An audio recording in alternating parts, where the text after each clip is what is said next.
তো আজকে আমাদের আলোচনার বিষয় হচ্ছে মাইক্রোসফট অ্যাক্সেস।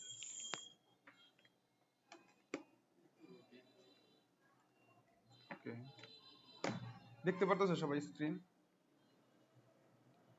দেখো, মাইক্রোসফট অ্যাক্সেস হচ্ছে আমাদের আগের যে সফটওয়্যারগুলো শিখছি আমরা, সাধারণত যেগুলো করছি সেগুলো হচ্ছে কি কি ছিল? ওয়ার্ড, এমএস ওয়ার্ড, তাই না? এমএস ওয়ার্ড আগে কি করছি আমরা? এমএস এক্সেল, আর কি করছি? MS power point. এখন এই তিনটা হচ্ছে আমাদের মেইনলি যতগুলো অফিস আছে, অফিসের মধ্যে এই তিনটা সফটওয়্যার দিয়ে মেইনলি কাজগুলো করা হয়। কিন্তু অ্যাডভান্স লেভেলে গেলে ডাটাবেস সংরক্ষণ করার জন্য মেইনলি ডাটাবেস, যখন আমাদের কাজ ডাটাবেস নিয়ে কাজ করতে হবে, তখন হচ্ছে আমাদের করতে হবে এমএস এক্সেস। কি software? MS access, Microsoft access বলা হয়। এই সফটওয়্যারের মেইন কাজ হচ্ছে, ধরো কোনো একটা প্রতিষ্ঠান, সেটা হচ্ছে একটা স্কুল হইতে পারে, একটা কলেজ হইতে পারে, একটা ব্যাংক হইতে পারে, বা বিভিন্ন মন্ত্রণালয় হইতে হবে, যে কোনো প্রতিষ্ঠান। হ্যাঁ, তো প্রতিষ্ঠানের ডাটাবেস গুলা যেমন একটা স্কুলের কথা চিন্তা করো। স্কুলের মধ্যে কি কি থাকে বলো দেখি? স্কুলের মধ্যে কি কি থাকে? স্টুডেন্টস থাকে, মেইনলি স্টুডেন্টস থাকে। আর কি থাকে? টিচার থাকে। তারপর কি থাকে? বিভিন্ন ধরনের স্টাফ থাকে না? স্টাফ থাকে। তারপরে হচ্ছে আমাদের, হ্যাঁ, কি কি থাকে? কি? হ্যাঁ, মানে এগুলো টিচারের মধ্যে পড়বে। Principal, assistant teacher, teacher. Staff গুলা কেমন আছে? যেমন পিয়ন থাকে, কম্পিউটার অপারেটর থাকে, থাকে না? তো বিভিন্ন এই তিনটা ক্যাটাগরিতে যদি আমরা ডিফাইন করি, এখন আমরা এই স্কুলের এই সবগুলোর তথ্য ধরো আমরা একটা জায়গায় একটা সফটওয়্যারের মধ্যে ইনক্লুড করতে চাই। এটা কি, ধরো আমরা যদি চাই এগুলা যদি ওয়ার্ড দিয়ে রাখবো, তাহলে ওয়ার্ড দিয়ে রাখতে গেলে কি অনেক ঝামেলা না? ওয়ার্ড দিয়ে রাখলে প্রত্যেকের তথ্য লিখে লিখে তোমার কি করতে হবে? রাখতে হবে। কিন্তু আমি সহজে খুঁজে পাওয়া বা হচ্ছে বিভিন্ন ভাবে আমি ক্যাটাগরি যদি করতে চাই, তাহলে কিন্তু আমার এমএস ওয়ার্ড বলো, এক্সেল বলো, এক্সেল তো করে অনেকে, কিন্তু এক্সেল বলো, আর হচ্ছে আমাদের একটা সফটওয়্যার আছে কি, পাওয়ার পয়েন্ট। এগুলো যদি সম্ভব, পাওয়ার পয়েন্টে তো সম্ভবই না। ওয়ার্ড আর এক্সেলে লেখা যাবে, কিন্তু পাওয়ার পয়েন্টে তো সম্ভবই না। ওটা একটা মাল্টিমিডিয়া সফটওয়্যার, প্রেজেন্টেশন ডেলিভারির জন্য ব্যবহার করা হয়, তাই না? তাহলে এই যে যে সমস্যাগুলো আছে একটা প্রতিষ্ঠানের, তো এই তথ্যগুলোকে আমাদের সুন্দরভাবে একটা সফটওয়্যারের মধ্যে নিয়ে আসা যায়, সেটার নাম হচ্ছে এমএস এক্সেস। তাহলে এমএস এক্সেস হচ্ছে মাইক্রোসফট অ্যাক্সেস, হচ্ছে একটা সফটওয়্যার যেটা মাইক্রোসফট অফিস অ্যাপ্লিকেশনের মধ্যেই থাকে। এবং এই সফটওয়্যারের মূল উদ্দেশ্য হচ্ছে কোনো প্রতিষ্ঠান বা যে কোনো একটা ডাটা গুলাকে সুন্দরভাবে উপস্থাপন করা এবং সেখানে সংরক্ষণ করা এবং সহজে খুঁজে বের করার জন্য ব্যবহার করা হয়। বুঝতে পারছি? তো এমএস এক্সেস সম্পর্কে যদি আমি তোমাদেরকে একটু আলোচনা করি, দেখো এই MS access, A double C E double S, হ্যাঁ, এমএস এক্সেস, এটা এই অ্যাক্সেস সফটওয়্যারটা আমাদের কাজ করতে হলে মেইনলি চারটা জিনিস এখানে থাকে। কয়টা জিনিস থাকে? চারটা জিনিস থাকে। এইগুলো একটু আমরা যদি দেখি, এখানে টেবিল থাকে, ডাটাবেস টেবিল থাকে। এখানে আমাদের ডাটাবেজের হচ্ছে আমাদের টেবিলের পরবর্তী আছে রিপোর্ট থাকে। এখানে আমাদের হচ্ছে কোয়েরি থাকে, এবং এখানে আমাদের টেবিল, রিপোর্ট, কোয়েরি, আর হচ্ছে ফর্ম থাকে, ফর্ম। হ্যাঁ, চারটা বিষয়। হ্যাঁ, এই চারটা বিষয়, টেবিল, রিপোর্ট, কোয়েরি, আর কি, ফর্ম। এই চারটা বিষয় যদি আমরা শিখতে পারি, যে কোনো প্রতিষ্ঠানের ডাটাবেস আমরা ম্যানেজমেন্ট করতে পারবো এবং ডাটাগুলোকে নিয়ে সুন্দরভাবে আমরা সংরক্ষণ করতে পারবো এবং খুব সহজে খুঁজে বের করতে পারবো এবং সেগুলাকে আমরা বিভিন্ন ফর্মের মাধ্যমে ইনপুট নিতে পারবো। তো আমি এই টেবিল সম্পর্কে, টেবিল জিনিসটা কি? তো ডাটাবেজে কাজ করার জন্য ডাটাগুলোকে সংরক্ষণ করা হয় যেখানে, সেটা হচ্ছে টেবিলের মধ্যে। এই টেবিলের মধ্যে কিরকম থাকে ভালো করে খেয়াল করো। দেখো, এরকম একটা টেবিল থাকবে, এই টেবিলে বিভিন্ন রো কলাম থাকবে, এই রো কলামের মধ্যে ডাটাগুলোকে রাখা হবে। বুঝতে পারছি? এবং রিপোর্ট, রিপোর্ট কিরকম আমরা জানি যে যে কোনো কিছু রিপোর্ট মানে একটা তোমার প্রিন্ট করলে বা হচ্ছে তুমি যেহেতু পিডিএফ করতে পারো, এটার জন্য সুন্দরভাবে একটা ডাটাবেজের রিপোর্টটা সুন্দরভাবে উপস্থাপন হয়, এটা হচ্ছে আমাদের রিপোর্ট। কোয়েরি কি? কোয়েরি হচ্ছে ডাটাবেস থেকে কোনো নির্দিষ্ট বা সুনির্দিষ্ট তথ্য খুঁজে বের করার জন্য কোয়েরি ব্যবহার করা হয়। ফ্রম কি? ধরো একটা ফর্মের মাধ্যমে কোনো ডাটাকে তুমি ইনসার্ট করবা। যেমন আমরা ফেসবুকে যখন আমরা হচ্ছে অ্যাকাউন্ট করি, বিভিন্ন ফর্ম আসে না আমাদের কাছে, বা হচ্ছে আমরা যদি বিশ্ববিদ্যালয়ে ভর্তি বা কলেজে ভর্তি একটা ফর্ম আসে না, তো ফর্মের মধ্যে কি হয়, সুন্দর করে তথ্যগুলাকে ইনপুট নেওয়া যায়, ঠিক আছে? তাহলে ফর্মের মাধ্যমে ডাটা কি করি আমরা, ইনপুট নিতে পারি। এতে ফর্মের মাধ্যমে এই টেবিল আকারে যদি ডাটা ইনপুট নেই, যে সুবিধা হয়, ফর্মের সুবিধা বেশি হবে না? ফর্মে ডাটা নিলে সুবিধা হবে, এর জন্য আমাদের ফর্মটা করতে হয়। আর এমএস এক্সেস এই চারটা বিষয়টা মেনটেন করে। ক্লিয়ার বিষয়টা? তো আমাদের এই বিষয়গুলো যদি ক্লিয়ার থাকে তাহলে হচ্ছে আমরা ফর্ম ডিজাইনটা শিখবো আগে, এক নাম্বার। তারপরে হচ্ছে আমাদের ফর্মের পরে আসবে হচ্ছে আমাদের সরি টেবিলটা শিখবো এক নাম্বার, তারপরে হচ্ছে ফর্মটা শিখবো, তারপরে হচ্ছে আমাদের এখান থেকে কোয়েরি করা শিখবো, এবং ফাইনালি হচ্ছে রিপোর্ট করা শিখবো। এই হচ্ছে আমাদের এমএস এক্সেস এর মেইন বিষয়। সফটওয়্যারটা বুঝতে পারছি আমরা? এখানে আরো অনেক কাজ করা যায়, কিন্তু তুমি যদি এই চারটা বিষয় এখানে ক্লিয়ার বুঝতে পারো তাহলে অনেক কিছুই করতে পারবা। এবং এই এমএস এক্সেস এর জন্য একটা ল্যাঙ্গুয়েজে ব্যবহার করা হয়, সেটা হচ্ছে SQL, structure query language. Structure query language, এই ল্যাঙ্গুয়েজ দিয়ে তুমি এই ডাটাবেজের অনেক কাজগুলা এই ল্যাঙ্গুয়েজের কমান্ড অনুযায়ী করতে পারবা। এসকিউএল ব্যতীত এই এক্সেস এর কাজগুলা করা হয়, সেটা আমরা দেখবো। হ্যাঁ, তো এই হচ্ছে আমাদের এখানে মেইন বিষয় এমএস এক্সেস এর। এখন এমএস এক্সেস এ কাজ করতে গেলে ডাটা টাইপ নিয়ে কাজ করতে হয়। কি নিয়ে কাজ করতে হয়? Data type. আমি আজকের ক্লাসে জাস্ট ধারণা দেব কি কি আছে, কি কি করতে হয়। ডাটা টাইপ তোমরা ইতিমধ্যে জানো, ডাটার ধরনকে বলা হয় ডাটা টাইপ, ঠিক আছে? আমাদের যদি এইখানে এই ডাটা টাইপটা কিরকম হইতে পারে, ধরো আমরা কোন একটা ধরো নাম লিখবো, নেম, নেম, একটা নেম লাগবে, নেম। এই নেমটা কি ধরনের হইতে পারে বলো দেখি? নেম কি 1 2 হইতে পারে, না কোনো অক্ষর দিয়ে হইতে পারে? তাহলে অক্ষর দিয়ে যদি হয়, এই এমএস এক্সেস এর ডাটাবেজের মধ্যে ডাটা টাইপ নামে তোমাদের একটা শীট আছে, এবং এই কাজগুলো তোমাদের এখান থেকে করতে হবে। তোমাদের যে বইটা আমরা দিছি সেই বইয়ের পেজ নাম্বারটা আমি বলে দিচ্ছি, যাতে হচ্ছে তোমরা সহজেই, আচ্ছা 132, না 132 কেন হবে,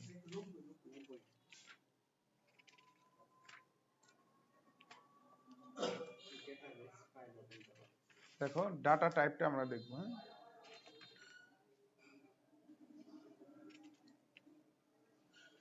এই যে দেখো টেক্সট, তাহলে কোন একটা নাম লিখতে হইলে আমাদের যে জিনিসটা করতে হবে, সেটা ডাটা টাইপটা কি হবে? 1 2 হবে? হবে না, তাহলে কি হবে? অক্ষর হবে। ধরো আব্দুল, একটা নাম না? এই যে লেখা, এই লেখাটা কি ধরনের? টেক্সট। এই লেখাটা কি ধরনের? টেক্সট। তাহলে হচ্ছে কোনো নাম বা লিখতে হইলে কি করতে হবে? টেক্সট ডাটা টাইপ ব্যবহার করতে হবে। ক্লিয়ার এটা? যদি আমরা ডাটাবেজে ডাটা টাইপটা কেন লাগবে, আমরা টেবিল তৈরি করব, বেসিক্যালি বিষয়টা এরকম হবে, কি খেয়াল করো ভালো করে। ধরো এই একটা টেবিল দিলাম, এই টেবিলের মধ্যে ধরো আমরা এখানে হচ্ছে, এখানে লিখলাম আইডি, এখানে লিখলাম নেম। তাহলে এই টেবিলটা ডাটাবেজ আমরা বানাবো। আইডি ধরো 101, আর এটা হচ্ছে 102। নেমটা দেওয়া আছে এ, আর এইটা ধরো আবুল, এখানে আছে বাবুল। তাহলে আমরা এই টেবিলটা ডাটাবেজের মধ্যে বানাইতে চাই। কিসে বানাইতে চাই? ডাটাবেজ। ডাটাবেজ কোন সফটওয়্যার? MS access. ঠিক আছে? এখন ঘটনা হচ্ছে এই এক্সেসে বানানোর জন্য, এই টেবিলটা বানানোর জন্য আমাদের এখানে ডাটা টাইপটা জানতে হবে। দেখো কেন? দেখো এই যে আইডি, এই যে এমএস এক্সেস এর মেইন বিষয় হচ্ছে এই যেগুলারে বলে হচ্ছে ফিল্ড। এগুলারে কি বলে? ফিল্ড। এগুলার কি বলতেছে? যে আইডি নামে একটা ফিল্ড, আইডি 101 102 একটা ফিল্ড, নেম আবুল বাবুল একটা ফিল্ড। এখানে কয়টা ফিল্ড আছে? দুইটা ফিল্ড আছে। একটা ফিল্ড হচ্ছে, আমি দেখো ভালো করে খেয়াল করো, এই যে সব এইটুকু একটা ফিল্ড, এইটুকু বলে আর একটা ফিল্ড। কয়টা ফিল্ড আছে? দুইটা। আর এই যে যে রো গুলো আছে আইডি নেম, এগুলার বলে রেকর্ড। এগুলার কি বলে? রেকর্ড। কয়টা রেকর্ড আছে এখানে? তিনটা। ঠিক আছে? এই আইডি এবং নেম একটা রেকর্ড, এগুলো আছে ফিল্ডের নাম, এটা ফিল্ডের হেডিং বোঝাইতেছে। অর্থাৎ আমরা যে ফিল্ড ব্যবহার করতেছি এই ফিল্ডটা হচ্ছে নেম ফিল্ড, এটা হচ্ছে আইডি ফিল্ড।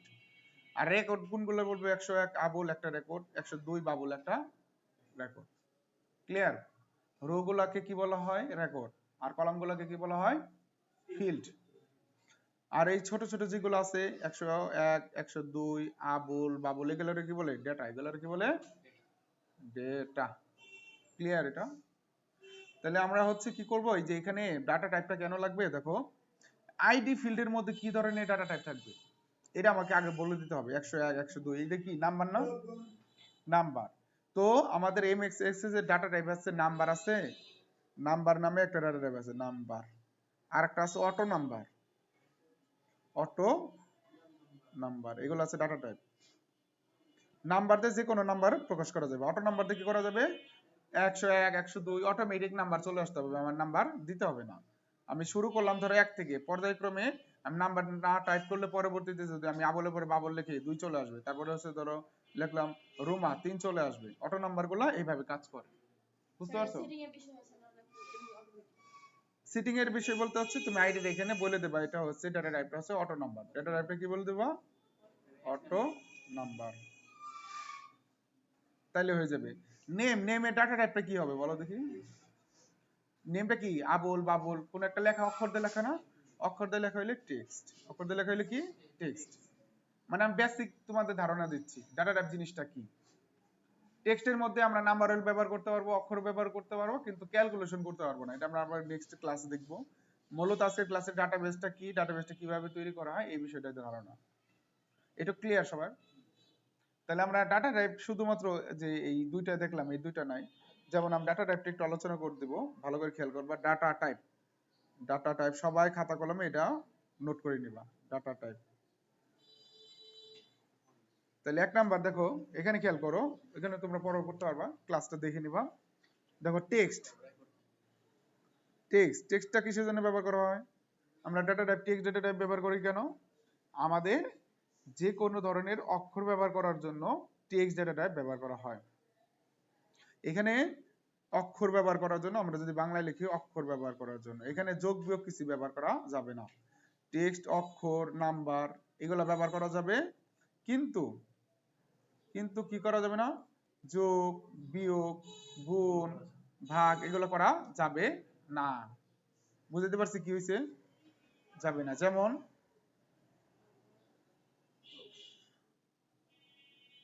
যেমন কি হইতে পারে দেখো তো?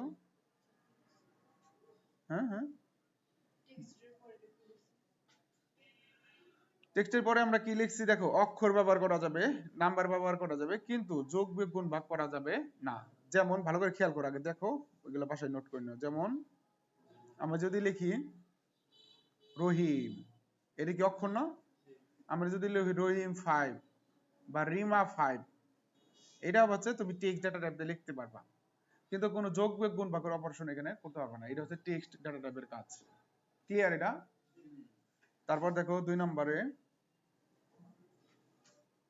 তারপরে আছে আমাদের মেমো। মেমোটা যে ইম্পর্টেন্ট যেগুলো আছে সেগুলো নাম্বার, ধরো নাম্বার, নাম্বার নামে ডাটা টাইপ আছে। নাম্বার ডাটা টাইপে কি কাজ করতে পারবা? তুমি এখানে যোগ বিয়োগ গুণ ভাগ ইত্যাদি কাজগুলা করতে পারবা। হ্যাঁ, এখানে কি করতে পারবা? যোগ বিয়োগ গুণ ভাগ। যদি তোমার কোনো ক্যালকুলেশন করার প্রয়োজন হয় ডাটা নিয়ে, তখন তুমি কোন ডাটা টাইপ ইউজ করবা? নাম্বারগুলা ব্যবহার করবা। ক্লিয়ার? যেমন ধরো একটা ডাটা টাইপের মধ্যে তুমি এখানে করলা যে 50 যোগ 100 এই ধরনের ক্যালকুলেশন করবা, তাহলে কোথায় করতে হবে? কি ডাটা টাইপ ব্যবহার করতে হবে? নাম্বার। কোনো ক্যালকুলেশনের কথা চিন্তা ভাবনা করলে কোন কি করতে হবে? নাম্বার। তারপর টেক্সট, নাম্বার, তারপর হচ্ছে আরেকটা ইম্পর্টেন্ট হচ্ছে ডেট। ধরো জন্ম তারিখ নিবা, একটা স্টুডেন্টের ডেট অফ বার্থ নিবা, তাহলে তাহলে জন্ম তারিখের জন্য যে এটা ব্যবহার ডেট এন্ড টাইম আছে, ডেট এন্ড টাইম ব্যবহার করে, ডেট এন্ড টাইম, এটা টাইম। ডেট এন্ড টাইমের মাধ্যমে ধরো তুমি একটা দিলাম যে 5/2/2002 সাল, এই ধরনের ডাটা যখন দিবা ইনসার্ট, তখন কি ব্যবহার করবা? Date and time. ক্লিয়ার? তারপরে হচ্ছে কারেন্সি ইম্পর্টেন্ট। ধরো তোমার একটা স্টুডেন্টের মাসিক বেতন 500 টাকা করে। তাহলে এইটার এই 500 টাকা বা $500 যে ডাটা টাইপগুলো ব্যবহার করা হয় সেই ডাটাটার নাম হচ্ছে কারেন্সি। নাম কি? CURRENCY। কারেন্সি দিয়ে ধরো তুমি করলা যে $500 বা টাকাও লিখতে পারো, এখানে টাকার যে সাইনটা আছে টাকার সাইনটাও আসতে পারে। 500 টাকা এটা মূলত হচ্ছে পরে আসে টাকাটাতে, এরকম সিগনেচার দিয়ে এইটুকু ব্যবহার করা যায়। এটার জন্য ব্যবহার করা হয় কারেন্সি।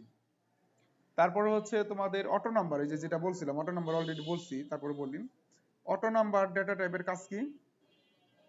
ধরো একটা নাম্বার থেকে শুরু হবে, পর্যায়ক্রমে যাবে, যেমন হচ্ছে 1, 1 পরে যাবে 2, 3, 4, 5, এভাবে ডট ডট ডট যাইতে যাবে, ঠিক আছে? 6 নাম্বার, ধরো তুমি একটা মধ্যে হচ্ছে ইয়েস নো একটা অপশন রাখবা ডাটাবেজের মধ্যে, যে স্টুডেন্টটা হচ্ছে ভর্তি হচ্ছে সে কি ম্যারিড না আনম্যারিড হতে পারে না, একটা কলেজে বা ইউনিভার্সিটিতে একটা স্টুডেন্ট ভর্তি হইলো ম্যারিড, তাহলে ইয়েস নো নামে একটা অপশন আছে, যে কোনো এখানে দুইটা চেক বক্স তুমি এখানে রাখতে পারবো, ইয়েস অথবা নো। ধরো লিখলাম হচ্ছে ম্যারিড, আর একটা বক্স দিয়ে আমরা লিখলাম নট ম্যারিড, মানে চেক অপশন আর কি, যে কোনো একটা টিক চিহ্ন দিলে ইয়েস নো। এটা ইয়েস নো এইভাবে করা যায়। এখানে হচ্ছে মেইনলি আমি যেটা বোঝাইতে চাইছি, একটা আসবে ইয়েস আর একটা আসবে নো, তাহলে যে কোনো একটা ক্লিক করা যাবে। যদি ম্যারিড আনম্যারিড এই যে বিষয়টা যদি আমি এইভাবে নিয়ে আসতে চাই, ইয়েস নোর একটা বিষয় আসবে, এখানে আসবে ইয়েস, একটা আসবে নো। উপরে লিখবো ম্যারিড না আনম্যারিড, ম্যারিড লিখলাম, উপরে লিখলাম ম্যারিড, বিষয়টা এরকম দেখো, লিখলাম ম্যারিড, MARIED ম্যারিড, ম্যারিড নামে একটা ফিল্ড থাকলো। হ্যাঁ, একটা মনে করে যে এখানে একটা বক্স দিলাম, এখানে ইয়েস একটা অপশন আছে, নো অপশন আছে, যদি ইয়েস লিখি তাহলে সে বোঝা গেল ম্যারিড, আরেকটা যদি লিখলাম নো তাহলে কি সে ম্যারিড না, আগেও কিছু ডাটা থাকবে। বোঝা গেছে বিষয়টা? তাহলে হচ্ছে ইয়েস নো এটা। তারপর হচ্ছে আমাদের 7 নম্বর ওএলই অবজেক্ট, নাম আছে কি? OLE object. এটাকে বলা হয় object linking object, object linking embedded বলা হয় আর কি, অবজেক্ট লিঙ্কিং এমবেডেড। এইটা ওএলই অবজেক্টের কাজ হচ্ছে ধরো বিভিন্ন ধরনের file Word, Excel, PowerPoint, Photoshop ইত্যাদি জিনিস আমরা মাইক্রোসফট এক্সেসের মধ্যে নিয়ে আসতে পারি। বুঝতে পারছি? ধরো একটা স্টুডেন্টের বায়োডাটা আমরা এই মাইক্রোসফট এক্সেসের মধ্যে নিয়ে আসবো, তাহলে বায়োডাটাটা কোথায় তৈরি করা হয়? এমএস ওয়ার্ডে। তো এমএস ওয়ার্ডের ফাইলটা আমরা চাইলে এক্সেস এর মধ্যে নিয়ে আসতে পারবো ওই ওএলই অবজেক্ট ডাটা টাইপ ব্যবহার করে। যেমন হচ্ছে পাওয়ার পয়েন্ট, একটা পাওয়ার পয়েন্টের ফাইল আমরা কিন্তু নিয়ে আসতে পারি এই ওএলই অবজেক্ট ডাটা টাইপ ব্যবহার করে। সিমিলার ভাবে যে কোনো ফাইল আমরা ডাটা টাইপের ওএলই অবজেক্ট ব্যবহার করে নিয়ে আসতে পারি। বলো। হ্যাঁ, এক্সেল আনতে পারবো অবশ্যই, যে কোনো ফাইল। হ্যাঁ, ফটোশপ, ইলাস্ট্রেটর, যে কোনো ফাইল আমরা যদি এক্সেস এর মধ্যে আনতে চাই, ডাটাবেজে আনতে চাই, তাহলে আমরা ওএলই অবজেক্ট ব্যবহার করব। ক্লিয়ার? তারপর হচ্ছে আমাদের 8 নাম্বার হাইপারলিংকটা কি? ধরো একটা লিংক আমরা এখানে নিয়ে আসবো, একটা ওয়েবসাইটের নাম বা যে কোনো একটা মেল ঠিকানা, যদি আমরা ধরো একটা মেল লিখতে চাই, যেমন md@gmail.com, একটা একটা ওয়েবসাইটের আমরা একটা লিংক, একটা মেলের লিংক, অথবা আমরা নিয়ে আসলাম হচ্ছে ধরো www.primeitcare.com, একটা ওয়েবসাইটের একজন ডাটাবেজের, এখানে তার একটা ওয়েবসাইট আছে কোম্পানির, সেই কোম্পানির ওয়েবসাইটে আমরা নাম দিয়ে দিলাম। তাহলে এটার জন্য কোনটা ব্যবহার করতে হবে? Hyper link. ক্লিয়ার? তারপরে দেখো আমাদের লুকআপ উইজার্ড, আমরা যদি কোনো মাল্টিপল লুকআপ উইজার্ডটা মূলত ব্যবহার করা হয় আমরা যদি কোনো চেক লিস্ট ব্যবহার করতে চাই। হ্যাঁ, ওই যে আগে যেটা ইয়েস নো, এটা ম্যারিড আনম্যারিড দেখালাম, এই যে এরকম এটা ইয়েস নো আসতেছে, আমরা যদি চাইতাম এই যে এরকম টেক্সট বক্স, এই চেক লিস্ট আসবে ইয়েস নো, এরকম ভাবে কোনো আমরা চেক করে হচ্ছে ঢুকাইতে পারবো, তখন হচ্ছে আমরা কিন্তু এই লিস্টটা খুব সহজে ব্যবহার করতে পারবো। সেটার নাম হচ্ছে লুক আপ উইজার্ড। নাম কি? Look up wizard. এই অপশনের মাধ্যমে বিভিন্ন কলাম করে আমরা কি করতে পারি? একটা অথবা মাল্টিপল আমরা কি করতে পারি? লিস্ট বানাইতে পারি, যেটা ব্যবহার করে খুব সহজেই আমরা ক্লিক করে একটা ডাটাবেজের ফাইলগুলা বা হচ্ছে আমরা ডেটাগুলো ইচ্ছা মতো আমরা সিলেক্ট করতে পারি। কিরকম ভাবে? ধরো আমরা দিলাম হচ্ছে সায়েন্স, SCIENC। একটা স্টুডেন্ট সায়েন্সে পড়ে, না কমার্সে পড়ে, না মানবিকে পড়ে, হিউম্যানিটিস। এখানে তিনটা চেক বক্স দিয়ে দিলাম কোনটা থাকবে। তো একটা লিস্ট আসলে লিস্টের মধ্যে আমরা যে কোনো একটা সিলেক্ট করে দিতে পারবো। বুঝতে পারছি? তো এই পর্যন্তই থাকবে, ডাটা টাইপ পর্যন্তই। আজকের ক্লাসটা এখানে শেষ করছি, সবাই ক্লাসটি দেখে নোট করে নেবে।